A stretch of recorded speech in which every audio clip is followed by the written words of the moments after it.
Hello మచ్చా, ఎలా ఉంటారు అందరూ? ఈరోజు చేసే వర్క్లో కస్టమర్ రిక్వైర్మెంట్ ఏమంటే గార్డెన్లో ఫ్లోరింగ్లో లైట్లు కావాలంట. దానికోసము ఎండా వాన తట్టుకునేలా వాటర్ ప్రూఫ్ లైట్ అయితే సరిపోతుందని కస్టమర్తో చెప్పడం జరిగింది. అయితే ఈ లైట్లు కస్టమర్ బెంగళూరు నుంచి తెప్పించడం జరిగింది. ఏంటి ఈ లైట్లు కడపలో దొరకవని అడుగుతారేమో. ఆ విషయానికి వస్తే మన కడపలో దొరకనివి ఏమీ లేవు మచ్చా. బెంగళూరులో అయితే డిఫరెంట్ వెరైటీ దొరుకుతాయి కాబట్టి అక్కడ నుంచి తెప్పించడం జరిగింది.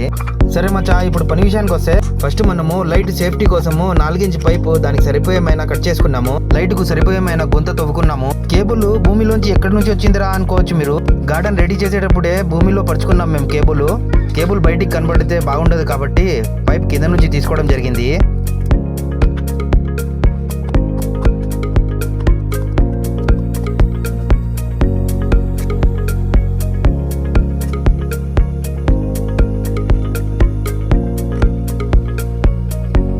ఇదంతా గార్డెన్ కాబట్టి నీళ్ళు పడతా ఉంటారు అప్పుడప్పుడు.